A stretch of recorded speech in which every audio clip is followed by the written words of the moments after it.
Yo, welcome back to the channel. In this video, I'm going to teach you how to make music like Cream in a style of the latest track called The Switch, and this is the final result.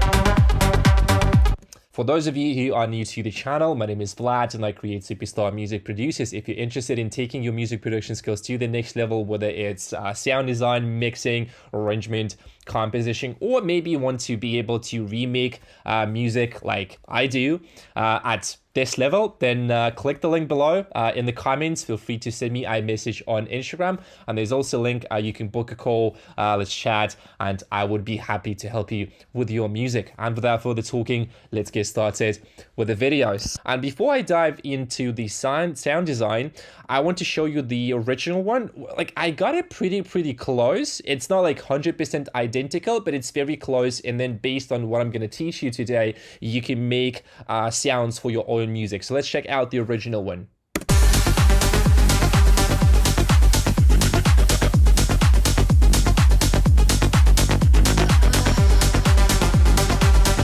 We have to consider that it's probably like mixed and mastered in a very specific style. Mine is not, but it's still very close, like 85 maybe percent to the original one. Let's first talk about the sound design of the bass line. So I will disable everything and then we'll go step by step. So without the filter, let's start with the oscillator number 1 and the envelope. So this is going to be the envelope, which sounds like this.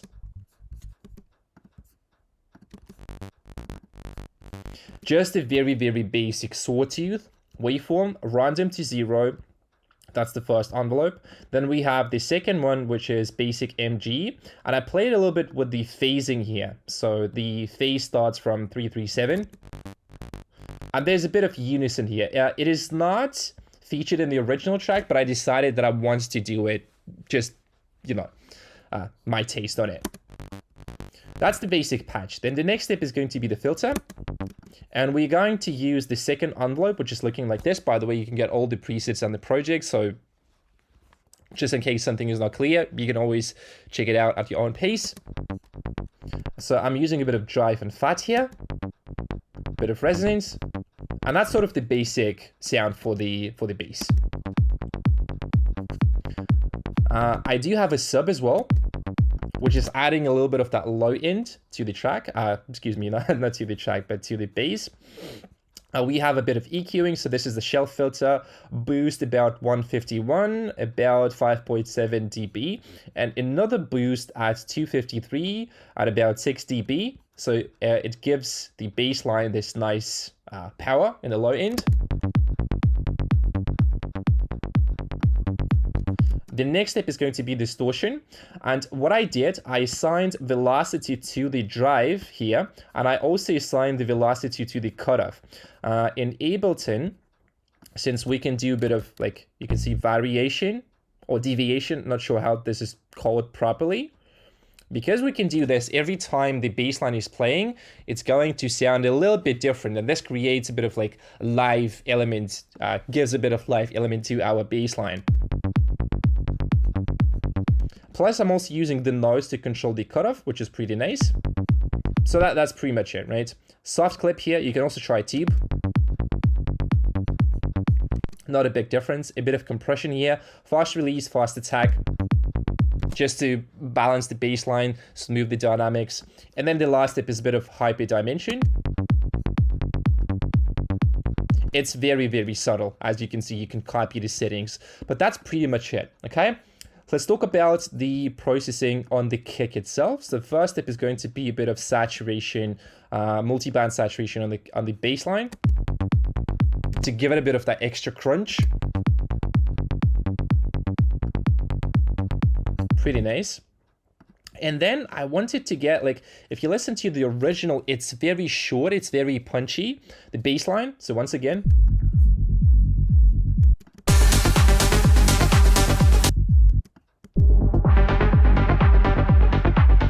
just like ticka ticka ticka ticka. This like very, very punchy kind of bassline. So what I did to the bassline is I applied a bit of transient shaping on the top part of the bassline.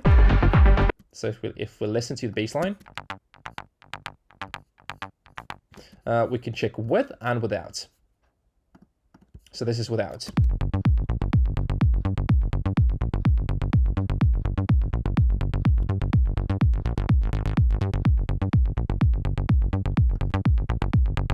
So you can see it is adding a lot of punch.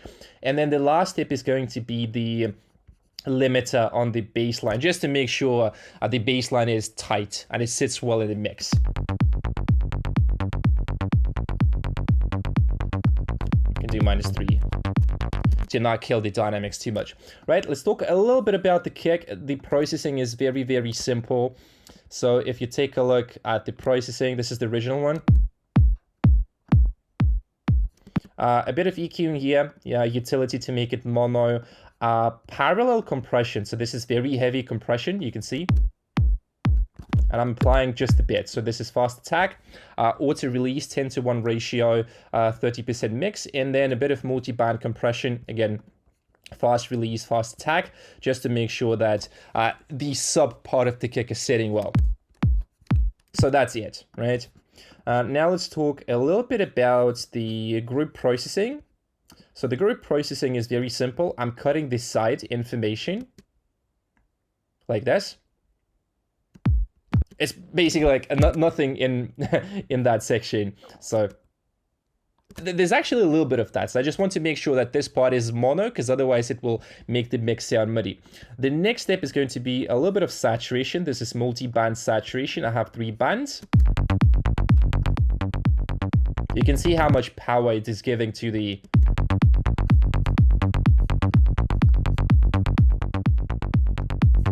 and then the last step of the process on the kick and the bass group is going to be, again, parallel compression, a very heavy compression, so 10:1.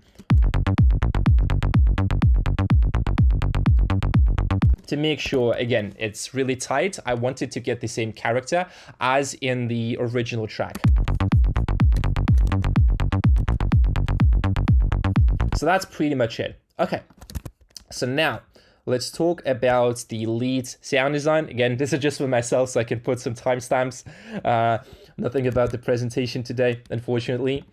So let's talk about the leads. The leads are going to be quite interesting to talk about. So this is the main one.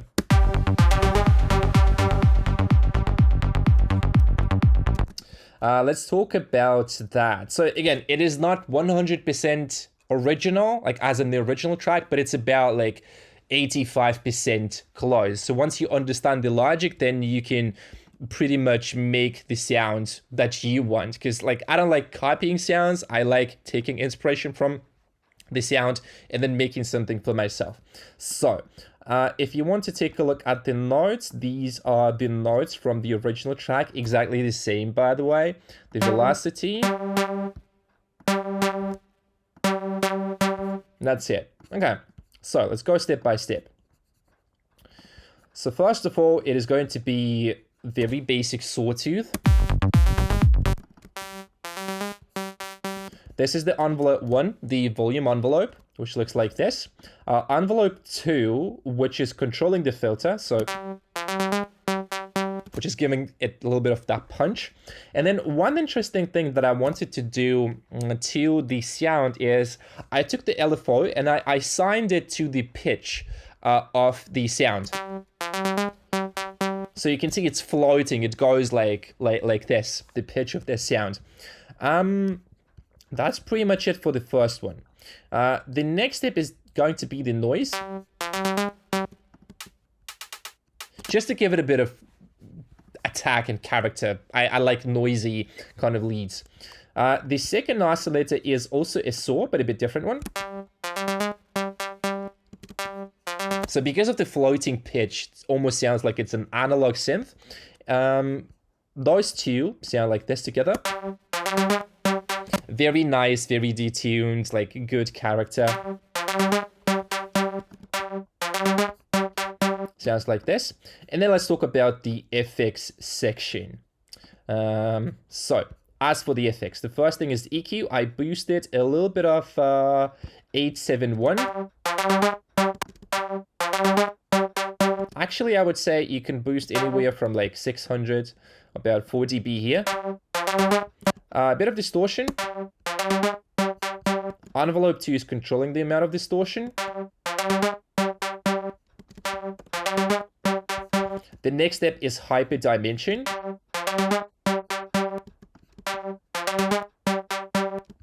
Again, to create this detuned kind of effect to the sound.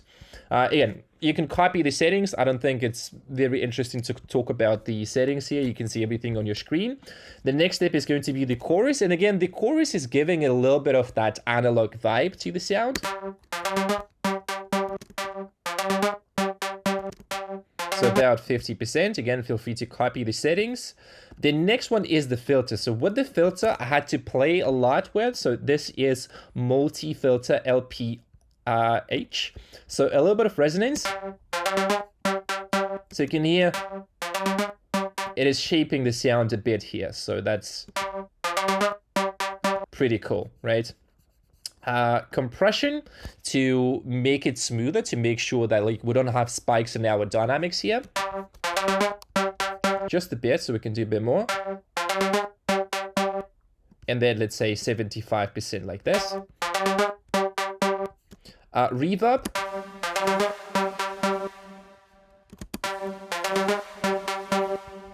I would actually automate the amount of reverb, maybe like manually, or I would assign it to the macro. But the sound in the original track, it has a lot of that reverb to it. And then the last thing is the delay, just to make sure that it has that nice and lush tail. So that's it.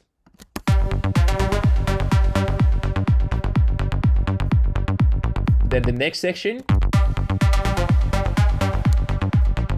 I changed the note here just like to my taste. So yeah, that's the first lead sound. Again, let's go back to the presentation for the timestamp, and now let's talk about the second lead sound. So if you listen to the original one, it's going to be this little this little arp sound. Listen carefully.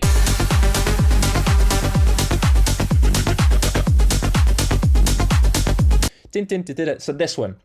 This is the sound that we are going to dissect. It is, again, a little bit different. I added a bit of my taste and flavor to it, but it's very close. And the notes are the same. So if you want to copy the notes, here are the notes.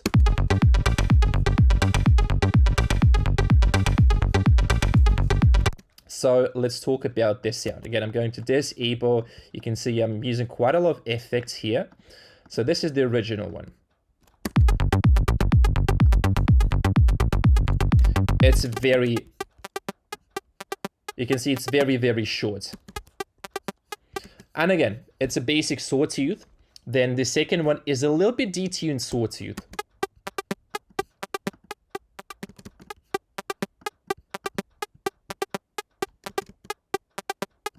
So we can do. Since it's very short, even if I detune it a lot, it doesn't sound bad, right? So if I, but this is how it would sound if I would make it a bit longer. But that's the sound. You can experiment with that. And again, but sound design is very simple. I think I didn't add any noises here. I decided to put a comb filter to give it like a very specific character. And both of the leads are in mono. So that's pretty much it. Right, so the envelope settings. There's a second envelope, which is going to be triggering the second filter. So if we go step by step, I think I didn't put any compression actually. So you can see distortion. It makes the sound slightly more balanced. Hyperdimension adds a little bit of space to it.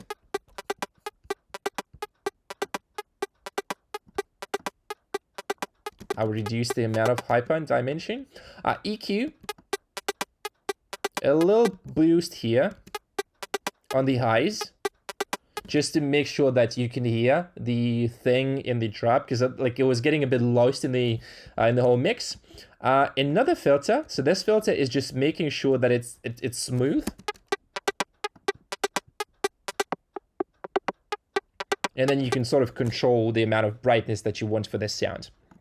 Bit of reverb. The reverb is extremely short, like it's very, very short.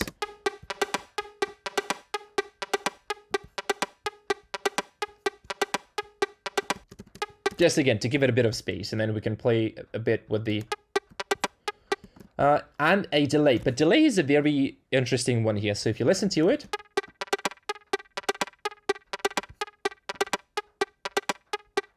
I wanted to create like a micro room for the delay here. So once you start playing the sound,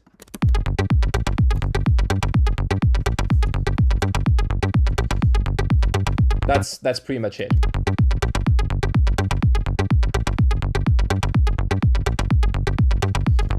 And once you play the both of the sounds,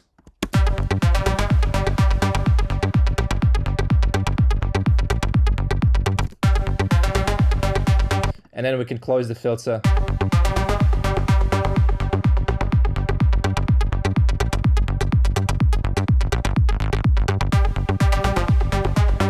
So you can experiment with that. So this is pretty much, oh, wait, another sound. I'm gonna walk you through the stab. So again, let's go back to the to my presentation for the timestamp. That's gonna be the stab. The stab is gonna be the last one. This is KREAM-style-ish kind of stab. Very simple. Again, you can see I'm using a lot of effects here. So we'll go step by step. So this is the sound. Envelope 1, which is controlling the main volume, or the amp in simple words, right? Unison here, 7. Second oscillator.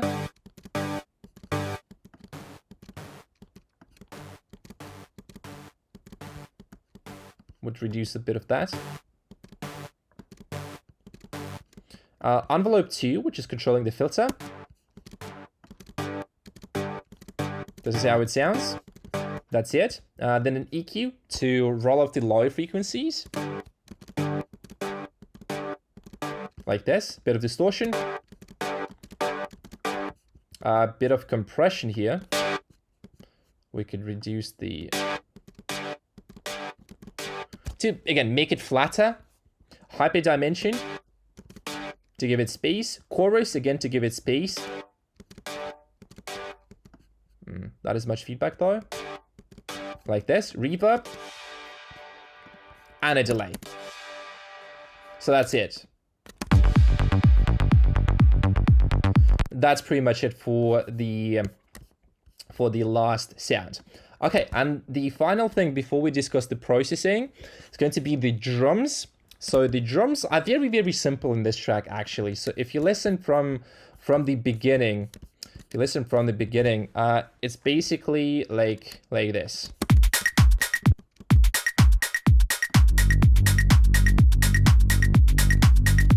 That's the beginning of the track.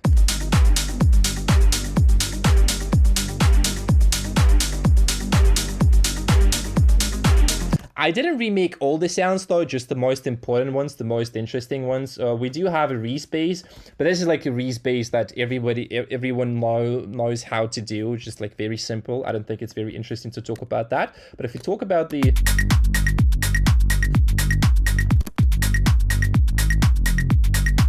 sounds pretty cool. And then there's one more ARP sound. Again, should sound like...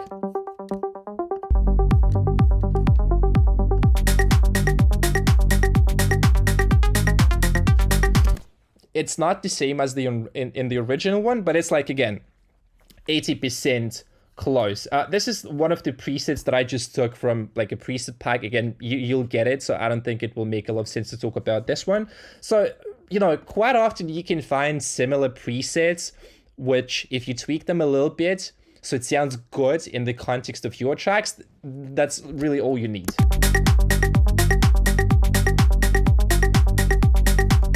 So the drums are very simple. We have 2 hats. So one is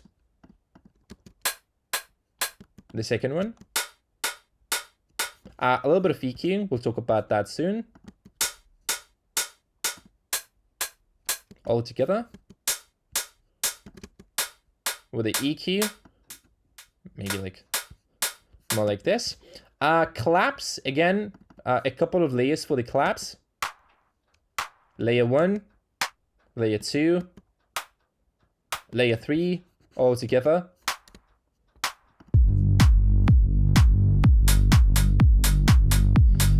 Percussion, to me, it sounded like a very basic clave, like a percussive. That's pretty much it, right? And then the shaker. So the shaker, again, is very simple. I don't even think they're using multiple layers. It's just this. Again, super simple. That's pretty much it. So once you listen to everything together.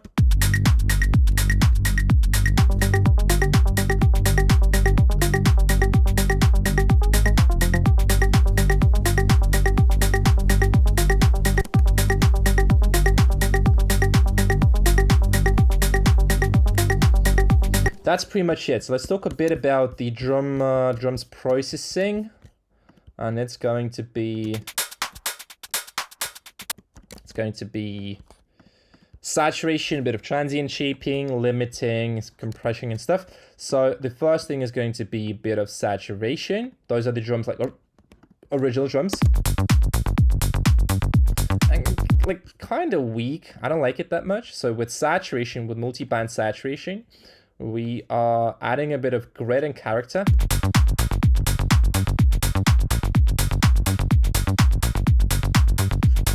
The next step is going to be some transient shaping, because in the original track, the drums are pretty tight. I like it.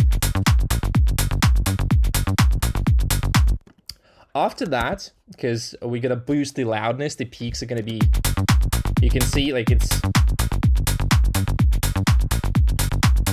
we're going to cut those with a clipper, thus making the drums tighter. The next step is going to be, again, this is parallel compression, heavy compression.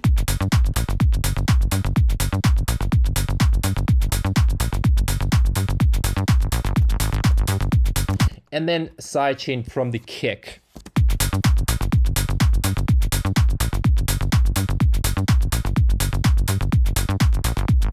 So we get more of this groove. And once you listen, for example, once you listen on some speaker emulation,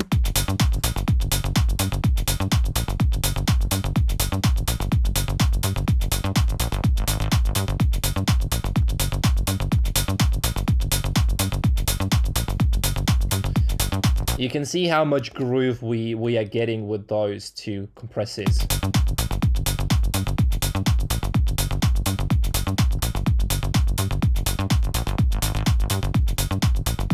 So that's pretty much it for the drum processing. Now we're going to talk about the final step of the whole track, which is going to be the master processing. So the character of the track is very interesting. So it's very compressed, very bass heavy. So in this case, what I decided to do, I'll show you step by step. So step number 1 is a little bit of saturation, just, you know, to make the track feel a bit fatter. This is it.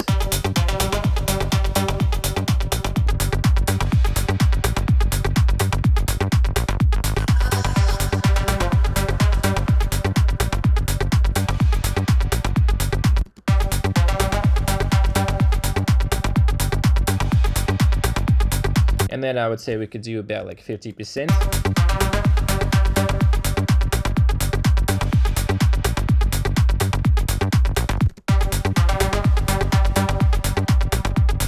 Again, this is not the final one. It's not perfect. It's just, you know, to make sure that it sounds very close to the original one. And then the next thing that I decided to do is going to be, I don't know if this is right. I don't know if this is wrong. I honestly don't care. Like, it sounds good to my ears. I did very, very heavy compression on my master channel. So a fast release, auto attack, I think fast attack, auto release, 10:1 ratio. Listen to the whole thing with and without this one.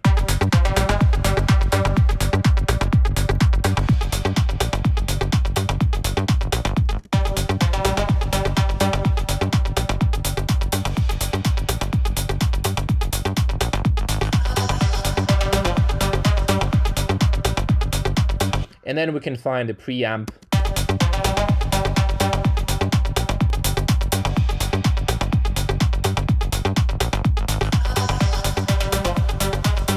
So you can see it glues the track a lot, plus it gives it like a very specific, this like punchy, nice character.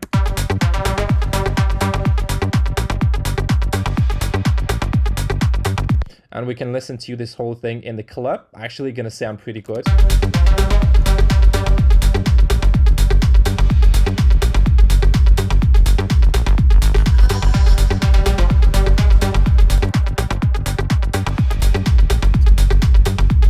Pretty nice, right? So let's check without.